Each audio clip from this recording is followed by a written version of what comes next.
नमस्कार दोस्तों। मेरा नाम है विजय कुमार। आप देख रहे हैं कॉमिक्स पिटारा चैनल को। तो चलिए दोस्तों, डायमंड कॉमिक्स में चाचा चौधरी की डाइजेस्ट को शुरू करते हैं। और ये चाचा चौधरी की दूसरी डाइजेस्ट है। इसकी पहली डाइजेस्ट को मैंने अपने चैनल पर अपलोड कर दिया है। तो चलिए शुरू करते हैं। तो आप देख सकते हैं इसका कवर पृष्ठ जो कि कुछ इस तरह का है। ओके, तो चलिए इसकी पहली और शानदार स्टोरी को शुरू करते हैं, जिसका नाम है कराटे सम्राट। लाला, आज घर पर मटर पनीर की सब्जी बन रही है। लाल मिर्च खत्म हो गई है, इसलिए जल्दी से वो दे दे। चाचा जी, ये लो पीसी हुई देगी मिर्च। ध्यान रखना, ये ज़रूरत से ज़्यादा तेज है। मुझे भी तेज मिर्च खाने की आदत है। डाकू गोबर सिंह थोड़े ही दूर पर खड़ा है। अरे धमाका सिंह, ये किस कबूतर को पकड़ लाया है? सरदार, ये जापान का कराटे सम्राट याकोहामा है।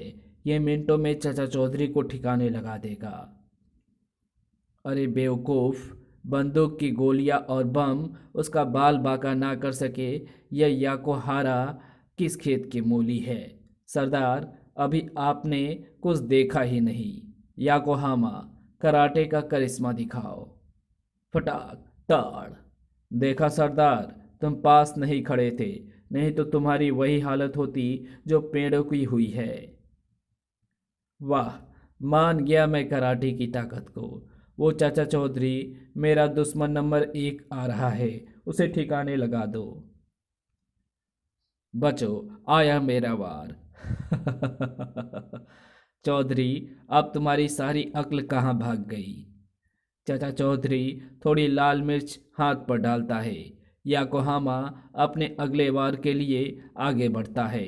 फूंक। ओह, ओह, मेरी आंखों में लाल मिर्च चली गई है, कुछ दिखाई नहीं दे रहा है। तुम याकोहामा के कराटे देखते रहो, मैं मटर पनीर खाने चला। तो चलिए इसकी अगली स्टोरी शुरू करते हैं, जिसका नाम है चाचा चौधरी की कहानी। दादाजी, कोई कहानी सुनाओ। आज मैं तुमको एक ऐसे व्यक्ति के बारे में बताता हूँ जिसकी जिंदगी किसी कहानी से कम मनोरंजक नहीं है। वो और कोई नहीं, चाचा चौधरी है। मैंने उसे बचपन से देखा है। वो बचपन से ही दिलेर और दूरदर्शी था। उसके पिता राम चौधरी थे और माता का नाम था दुलारी। वे एक कस्बे में रहते थे। उनके पास सब कुछ था, पर औलाद ना थी। फिर जब औलाद हुई तो दो जुड़वा बच्चे, एक का नाम छज्जू और दूसरे का नाम छोटू रखा गया। दोनों बच्चे इतने हमशक्ल थे कि उनको पहचानने में माँ बाप भी धोखा खा जाते थे। छोटू, इधर आओ। वो छज्जू है, छोटू ये रहा। पहचान के लिए दोनों बच्चों को अलग रंग के कपड़े पहनाने शुरू कर दिए। छज्जू को हरे और छोटू को लाल। रामू चौधरी, ये क्या कर रहे हो? वे भारी बक्से छत पर पहुंचाने हैं, इसलिए मैंने ये तरकीब निकाली है। रामू, तुम्हारे दोस्त ने बुलाया है अभी। बच्चों, मैंने रस्सी मशीन से बांध दी है, हम अभी आए। कुछ देर बाद, इस छोकरे को अगर उठाकर ले जाऊं तो फिरौती में काफ़ी पैसा मिल जाएगा। भैया, मुझे बचाओ, बचाओ। चुप। शोर किया तो खट, धड़ाम। हाय, मर गया। यही छोटू आगे चलकर चाचा चौधरी के नाम से मशहूर हुआ। दादाजी, फिर उस डाकू का क्या हुआ? पुलिस ने आकर वो भारी बॉक्स हटाया और उसे गिरफ्तार किया। शाबाश छोटू, आज तुम्हारी सूझबूझ की वजह से तुम्हारे भाई की जान बच गई। दादाजी, चाचा चौधरी अर्थात बचपन का छोटू स्कूल जाता था। जाता तो था, परंतु उसने किताबों की बजाय प्रकृति से सीधे अध्ययन को ज़्यादा महत्व दिया। इससे उसका सामान्य ज्ञान बढ़ा। उसने देखा कि लकड़ी की बड़ी नाव नदी में तैरती रहती है, जबकि लोहे का छोटा गोला डूब जाता है। इससे उसने ये निष्कर्ष निकाला कि पानी से हल्की चीज़ तैरती रहती है और भारी डूब जाती है। एक दिन जब वो घर लौट रहा था तो वो छोटू अपने आप को बड़ा तीस्मार खां समझता है। अभी उसे ठिकाने लगाए देते हैं। लेकिन जरा संभल कर, वो है बड़ा तेज। अरे, इस डंडे ने बड़े बड़ों को होश ठिकाने लगा दिए हैं। डंडा छुपा लेता हूँ, उसके करीब आते ही वार करूंगा। मारो। तार। ओह, तुमने मेरी खोपड़ी तोड़ कर रख दी। डंडे को मारो गोली, इसे दोनों तरफ से टकरे मार मार कर घायल कर दो। टन। ओह, इस तरह हमारा चाचा चौधरी बचपन से ही खतरों से खेलता आया है। अच्छा बच्चों, अब मेरा आराम करने का समय हो गया है।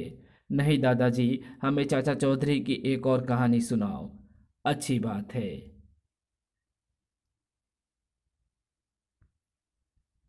छोटू अर्थात चाचा चौधरी जब बड़ा हुआ तो उसे एक शौक बॉक्सिंग का भी था। उसका गुरु था वज्रपति। वज्रपति 150 वर्ष का था। 150? हाँ, वो बड़ा तजुर्बेकार आदमी था। मुक्केबाजी में ताकत इतनी काम नहीं आती जितना कि चौकन्नापन और तेज रफ्तार। एक बार चाचा चौधरी का बॉक्सिंग का मुकाबला हुआ था। एक के विरोध में चार। शुरू। ओह। ओह, इतना तेज मुक्केबाज मैंने पहले कभी नहीं देखा। एक बार चाचा चौधरी कहीं जा रहा था कि उसने एक औरत के चीखने की आवाज़ सुनी। बचाओ, बचाओ। घबराओ नहीं। क्यों ना पहले मैं तुम्हारी खोपड़ी उड़ा दूं। देखो तुम्हारे पीछे कौन है। ये बहुत पुरानी ट्रिक है, लेकिन हमेशा काम आती है। ओह, उठो और मेरे साथ पुलिस स्टेशन चलो। उसके बाद चाचा चौधरी को उम्र कैद हो गई। चाचा चौधरी को उम्र कैद? क्यों? जुर्म तो उस डाकू ने किया था। ये अन्याय है। घंटी बजी, देखो दरवाजे पर कौन है। चाचा चौधरी। हाँ, हम तुम्हारे दादाजी के दोस्त हैं। चाचा जी, जुर्म तो उस डाकू ने किया था, फिर उम्र कैद आपको क्यों हो गई? उस घटना के बाद फिल्मों हीरो हीरोइन की तरह मेरा उस युवती के साथ विवाह हो गया। वो तुम्हारी चाची है। क्या ये उम्र कैद नहीं हुई? तो चलिए इसकी अगली स्टोरी को शुरू करते हैं, जिसका नाम है दूल्हे राजा। एक दिन रेलवे स्टेशन पर तरकोजी राम, ये क्या भेष बना रखा है? चाचा जी, आज मेरी शादी है। चलो, ये भी गया काम से। कहाँ हो रही है तुम्हारी शादी? आगरा में। सारे बाराती कहाँ हैं? वे पहले ही गाड़ी में जाकर बैठ गए हैं। तरबूजी राम, गाड़ी छूटने वाली है। कोई बात नहीं, मैं पानी पीकर अभी गाड़ी पर बैठता हूँ। अरे, गाड़ी छूट गई। साबू, तू ही मेरी मदद कर। अगर मैं आगरा ना पहुंचा तो उम्र भर कुंवारा रह जाऊंगा। फिक्र मत कर, गाड़ी नहीं छूटेगी। मैं तुझे इतनी जोर से फेंकता हूं कि तू जाते ही गाड़ी की छत पर जा गिरेगा। ये गया। साबू का अंदाजा ठीक था। मैं बिल्कुल गाड़ी के ऊपर ही गिरूंगा। गाड़ी आगरा पहुंची। लड़की वाले स्वागत के लिए खड़े थे। सारे बाराती उतर रहे हैं, लेकिन दूल्हे राजा दिखाई नहीं दे रहे हैं। वो भी किसी डिब्बे में बैठे होंगे। अरे, कोई जाकर दूल्हे राजा को ढूंढो। हमने गाड़ी का एक एक डब्बा छान मारा, मगर दूल्हे राजा का कहीं पता नहीं। फिर वो कहाँ गया? मैं यहाँ हूँ। साबू ने जरा जोर से फेंक दिया था, इसलिए सवारी डिब्बे पर ना गिरकर इंजन के कोयल बेगन पर गिरा। तो चलिए इसकी अगली स्टोरी को शुरू करते हैं, जिसका नाम है किसने किसको पकड़ा। डांको गोबर सिंह के साथी कालू और आलू खबर लाते हैं। सरदार चाचा चौधरी घर से बाहर सो रहा है। ये सचमुच बड़ी अच्छी खबर है। जागता हुआ वो हाथ नहीं आता। सोते हुए को पकड़ना चाहिए। जाओ, चरपाई समेत उसे उठा लाओ। आओ कालू, अगर हम कामयाब रहें तो सरदार माला माल कर देगा। वो गहरी नींद सो रहा है। फाइनेंस मिनिस्टर में। तो चलिए दोस्तों, इसके पहले वाली जो स्टोरी थी उसके पेज मिसिंग है। तो चलिए एक नई और स्टोरी को हम शुरू करते हैं, जिसका नाम है तमाशा गोबर सिंह का। डाकू गोबर सिंह भांग के गिलास पर गिलास चढ़ा रहा है। अरे सांभा, आज तूने भांग में खूब बादाम डाले हैं, ला एक गिलास और। कई गिलास पीने के बाद हमें चुल्लू भर पानी में डूब मरना चाहिए। एक अदने से चाचा चौधरी ने हमारी नाक में दम किया हुआ है। उसकी वजह से हमारे कई साथी जेल में सड़ रहे हैं। आज मैं उस चूहे को पकड़ता हूँ। सरदार, चाचा चौधरी की अक्ल के आगे बड़े बड़ों ने घुटने टेक दिए हैं। खामोश। बंदूक के आगे अक्ल और आदमी दोनों झुक जाते हैं। आओ मेरे साथ। उधर चाचा चौधरी के घर के पास। चाचा जी, एक कल्चरल प्रोग्राम में फैंसी ड्रेस में भाग लेने के लिए मुझे आमंत्रित किया गया है। क्यों ना मैं वहाँ चाचा चौधरी का भेष बनाकर जाऊँ। अच्छा ख्याल है। मेरे जैसे कपड़े पहन लो और मूछें लगा लो। वो सारा इंतजाम मैंने कर लिया है।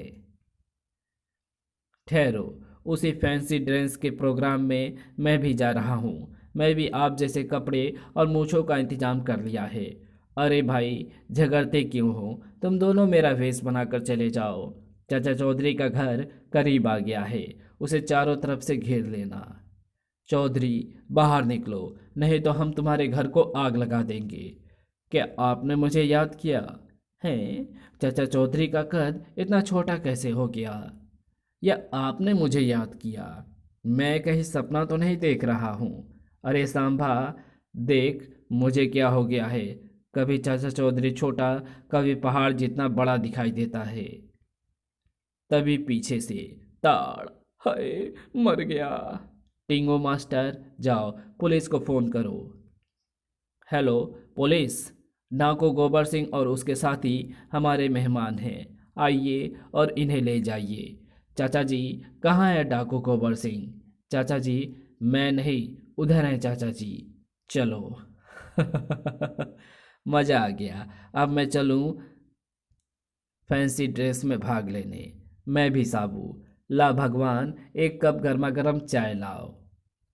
तो चलिए इसकी अगली स्टोरी को शुरू करते हैं, जिसका नाम है साबू का डबल। एक दिन एक अखाड़े के सारे पहलवान इकट्ठे हुए। भाइयों, केवल कसरत करने से कुछ नहीं होता। जब तक अच्छी खुराक ना मिले सब बेकार है। मगर इतनी महंगाई में सूखी रोटी नसीब नहीं होती। तरमाल, तरमाल कहाँ से मिलेगा? एक तरकीब है। हम साबू के कपड़े पहनकर चाचा चौधरी के घर जाते हैं। वो हमें साबू समझकर जो खुराक उसे देता है हमें दे देगा। हम सब वो चट कर जाएंगे। लेकिन हम साबू जितनी लंबाई कहाँ से लाएंगे? अरे हम 10 पहलवान हैं। एक के ऊपर एक खड़े हो जाएं तो साबू जितने लंबे हो जाएंगे। ठीक है, ये साबू का चेहरा मैं ले आया हूँ। इसे पहनकर हम साबू जैसे लगेंगे। ठीक है, अब पहन लो कपड़े। सारे पहलवान साबू बनकर चाचा चौधरी के घर को चल देते हैं। चाची, मुझे बहुत भूख लगी है, जल्दी से खाना दो। वहाँ एक मन बादाम का हलवा और पूड़ियाँ रखी है, खा लो। चाचा और चाची का मुंह उधर है। लो दोस्तों, खाओ तरमाल, शुद्ध देसी घी में बना हलवा और पूड़ी। तभी बाहर से असली साबू लौट आता है। चाची, आज बड़ा काम किया, इसलिए बड़ी भूख लगी है, जल्दी खाना दो। अरे साबू, तुझे मैंने अभी तो हलवा पूड़ी दिए थे। हे राम, एक इधर और एक उधर, दो दो साबू। कहीं मैं सपना तो नहीं देख रही? मैं असली साबू हूँ, तुम नकली हो। नहीं, मैं असली हूँ, तुम नकली हो। मैं असली हूँ, मैं हूँ असली। ठहरो, अभी फैसला हो जाता है कि तुम इस साबू को उठाकर उस नदी में फेंक दो। ओह, काफ़ी जोर लगाया मगर ये उठता ही नहीं। अब दूसरा साबू पहले को उठाकर नदी में फेंकेगा। जय बजरंग बली। और ये गया वो नदी में। बचाओ, मैं डूब रहा हूँ, बचाओ। तुमने जो धोखा देना चाहा था कामयाब नहीं हुआ। अब सब यहीं गोते खाओ। तो चलिए इसकी अगली स्टोरी को शुरू करते हैं, जिसका नाम है पेट्रोल टैंकर। भगवान, मैं जंगल में लकड़ी काटने जा रहा हूँ। अच्छी बात है। अरे, यहाँ तो बहुत सारे पेड़ हैं, किसको काटूं और किसको ना काटूं? ये पास पास में ही सड़क के किनारे पर है, इसी को ही काटना चाहिए। ठक ठक। पास ही बाहर के मोड़ पर मकड़ू, वो पेट्रोल टैंकर खड़ा है और ड्राइवर उतरकर चाय पीने जा रहा है। फिर क्या सोचते हो, ले उड़ो उसको। पेट्रोल आजकल काफ़ी महंगा है, बेचने पर अच्छे दाम मिल जाएंगे। और गाड़ी के दाम अलग। वाह, आज तो अच्छा मौका हाथ लगा है। नंदू चाचा, एक अच्छी कड़क 70 मील की रफ्तार वाली चाय बनाओ। और थोड़ी देर बाद सर्राट, अरे मेरा टैंकर कौन लिए जा रहा है। आज तो हमारी पांचों उंगलियां पेट्रोल में है और सिर टैंकर में। पकड़ो पकड़ो, चोर मेरा टैंकर लिए जा रहे हैं। अब हमें कोई नहीं पकड़ सकता, चाहे वो जितना चिल्ला ले। आगे सारा जंगल है, सड़क साफ एवं सीधी है।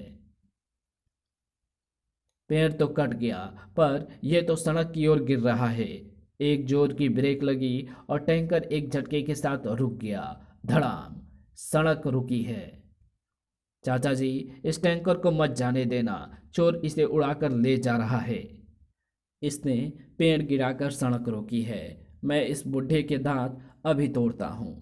ठहरो, उसके हाथ में कुल्हाड़ी है, वो दोनों की गर्दन साफ कर देगा। बोलो, मार खानी है या थाने चलना है। थाने। अच्छा भाई, तू अपना टैंकर लेकर जा, मैं जरा इन्हें थाने तक छोड़ाऊँ। तो चलिए इसकी अगली स्टोरी को शुरू करते हैं, जिसका नाम है पागल हाथी। रामपुर गांव में भगदड़ मची हुई है। भागो, पागल हाथी आया, जान बचाओ। जंगल से निकलकर पागल हाथी जंबो गांव के लोगों को रौंदने लगा। गांव के लोगों को रौंदने लगता है। ई, भागो, बचाओ। एक शिकारी आगे आता है। फिक्र मत करो, मैं अभी इस पागल हाथी को गोलियों से भून दूंगा, लेकिन इससे पहले कि वो गोली चलाता, बचाओ। दर्जन लोगों को कुचलने के बाद जंबो जंगल में वापस चला जाता है। अब क्या करें, पागल जंबो हर रोज की मुसीबत बन गया है। लोग घरों से बाहर नहीं निकलते। मैं पास के शहर जाता हूँ, वहाँ चाचा चौधरी रहता है, वही इसका कोई हल निकालेगा। दूसरे दिन एक गांव वासी चाचा चौधरी के पास भागता हुआ आता है। चाचा जी, हमें बचा लीजिए। क्यों भाई, क्या हुआ? हमारे गांव रामपुर में एक पागल हाथी हर रोज जंगल से आकर दर्जनों आदमियों को कुचल जाता है और सारे मकानों को तोड़ फोड़ जाता है।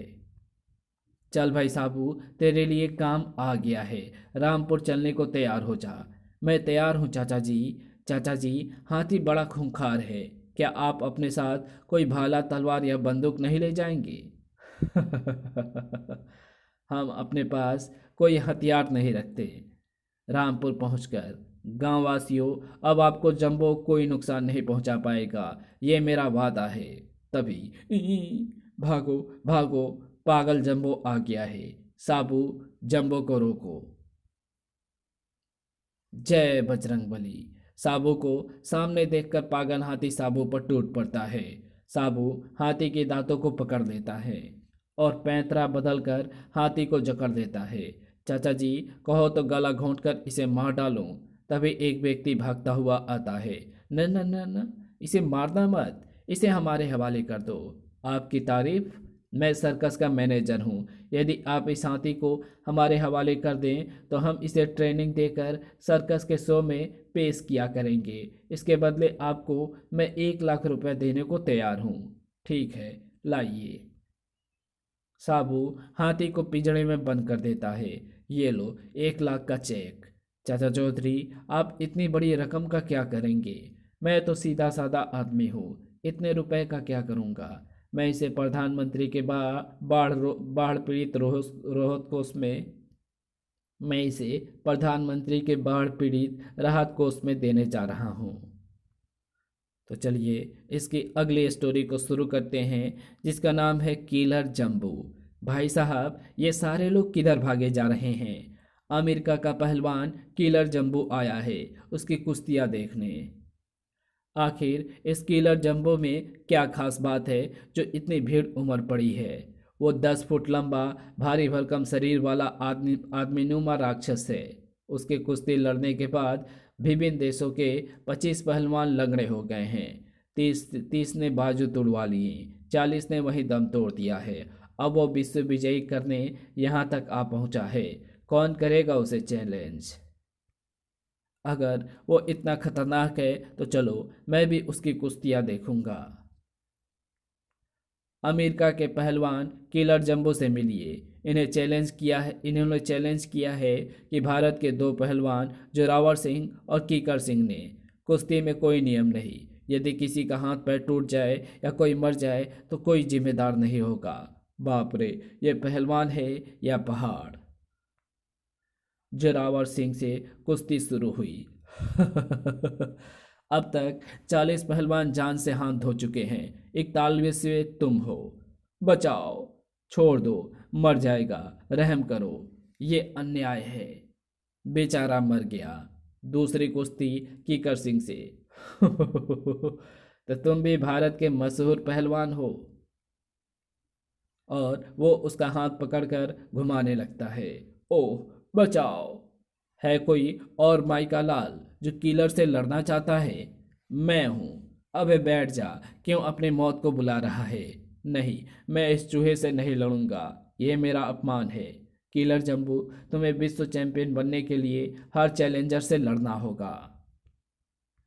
रेफरी साहब, मुझे 5 मिनट का समय दिया जाए ताकि मैं घर से लंगोट बांध कर आ जाऊं। तुम्हें 10 मिनट दिए जाते हैं। हम मरने वाले की हर इच्छा पूरी करते हैं। और चाचा चौधरी अपने अपने मित्र साबू लुहार अपने मित्र रामू लुहार की फैक्ट्री की तरफ दौड़ पड़ता है। जंबू को ताकत से नहीं, अक्ल से हराया जा सकता है। रामू लुहार, रामू, रेती से तू जो लोहा रगड़ रहा है, मुझे उसका थोड़ा बुरादा चाहिए। ये लीजिए, अब जितना चाहे लोहे का बुरादा ले लो, बस काफ़ी है। और कुश्ती शुरू होती है। क्यों बे मच्छर, बोल, मसल दो तुझे। यही मौका है बुरादे का कमाल दिखाने का। एक हल्की सी फूंक से लोहे का बुरादा जंबू की पीठ पर बिखर जाता है। ओह, खुजली। मैं मरा। खुजाते खुजाते खुद ही गिर गया। ओह, मैं थक गया। खुजाते खुजाते हार मानता हूँ। चाचा चौधरी जिंदाबाद। भारत की इज्जत रख ली चाचा ने। तो चलिए इसकी अगली स्टोरी को शुरू करते हैं, जिसका नाम है मगरमच्छ। साबू को नहाए हुए बहुत दिन हो गए थे। चाची, आज मैं स्नान करूँगा। हमारे पास इतनी बड़ी बाल्टी और लोटा नहीं जिससे तू नहा सके। दूसरे, तेरे नहाने में हजारों गैलन पानी खर्च होगा। उसका बिल कौन देगा? बेहतर यही होगा तू किसी तालाब या नदी में जाकर स्नान कर। ठीक है, मैं पास के ही तालाब में जाकर नहा लेता हूँ। मैं भी तुम्हारे साथ चलता हूँ। जरा खुली हवा में टहल लूँगा। ये रहा तालाब। जब तक तुम नहाओ मैं टहलता हूँ। वाह चाचा जी, तैरने में बड़ा मजा आ रहा है। तभी, ओह, ये क्या! बचाओ, मगरमच्छ ने मेरा पैर पकड़ लिया है। तो इतना ताकतवर होते हुए भी मगरमच्छ से पैर नहीं छुड़ा सकता। पानी में मगरमच्छ की ताकत कई गुना हो जाती है। आदमी की आधी रह जाती है। वो मुझे गहराई में खींचे ले जा रहा है। मुझे बचाओ। अच्छा, मुझे एक तरकीब सूझी है। चाचा चौधरी पत्थर को धकेलने के लिए जोर लगाता है। साबू, एक तरफ हट जाना। और चाचा चौधरी पत्थर को धक्का दे देता है। धड़ाम! भारी पत्थर गिरने से तालाब का पानी जोरों से उछलता है। साबू और मगरमच्छ भी साथ में उछलते हैं। दोनों पानी से बाहर धरती पर आ गिरते हैं।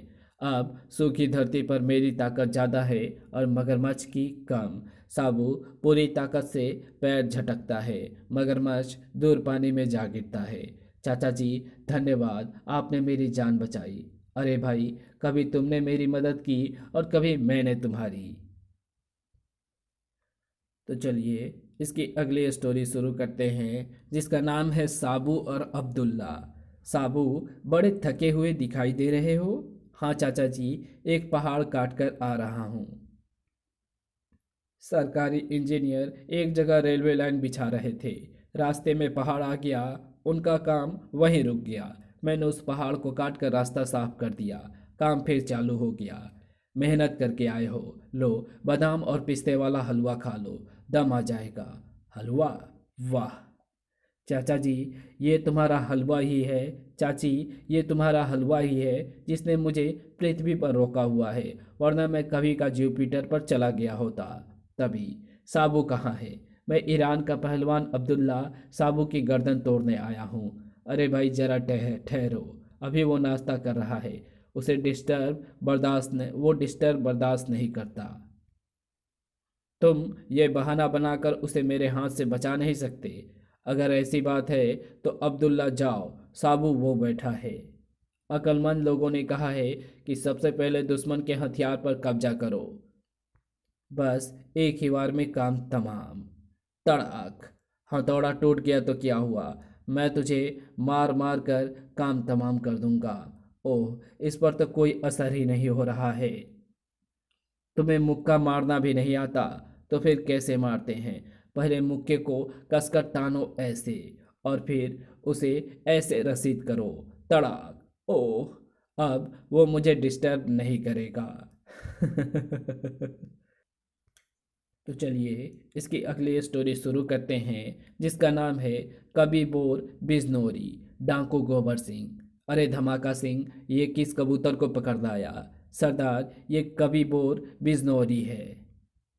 अरे बेवकूफ़, दूसरे डाकू लखपतियों को पकड़ कर लाते हैं और तू एक कवि को ले आया जो उल्टा हमसे ही कुछ ऐंठ कर ले जाएगा।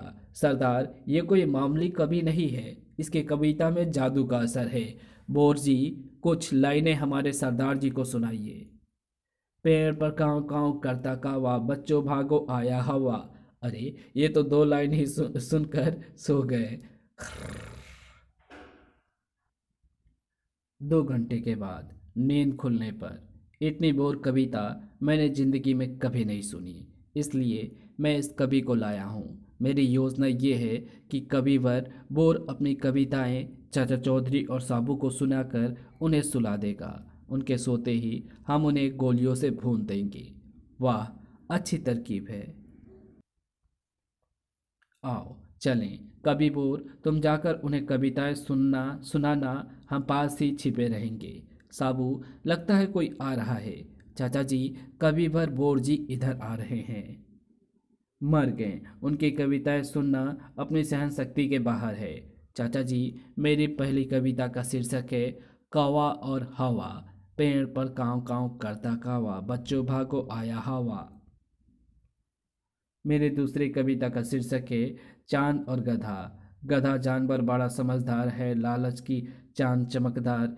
चौथी कविता का शीर्षक है गणित। 71, 72, 73 और 74, 75, 76। और अंतिम कविता का शीर्षक है एटम बम। हिरोशिमा पर गिरा जब एटम बम, तो बाबा जी बोले बम बम। अरे, मेरी सारी कविताएं खत्म हो गई और तुम में से एक भी नहीं सोया। तुम्हारी सहन शक्ति मेरी कविताओं से बाजी हार गई। तुम्हारी सहन शक्ति मेरी कविताओं से बाजी मार गई। मैं आज से कविता लिखना छोड़ता हूँ। साबू, महाकवि भाग गए, कानों से रुई निकाल लो। चाचा चौधरी का दिमाग कंप्यूटर से तेज चलता है। चाचा जी, कहीं पास से खुर्राटों की आवाज़ आ रही है, चल कर देखते हैं। ये तुम्हारे सोने का इंतजार करते करते खुद ही सो गया। तो इस कॉमिक्स को यहीं पर समाप्त करते हैं। इसके आगे कहानी पढ़ेंगे इसके पार्ट 2 में, तो मिलते हैं इसके दूसरे पार्ट में। तब तक के लिए बाय। अगर आपको ये वीडियो पसंद आई हो तो इस वीडियो को लाइक शेयर कमेंट ज़रूर कर देना। चैनल पे नए हो तो चैनल को सब्सक्राइब कर ऑल नोटिफिकेशन को सिलेक्ट ज़रूर कर देना। तो मिलते हैं आपसे इसके दूसरे पार्ट में, तब तक के लिए बाय।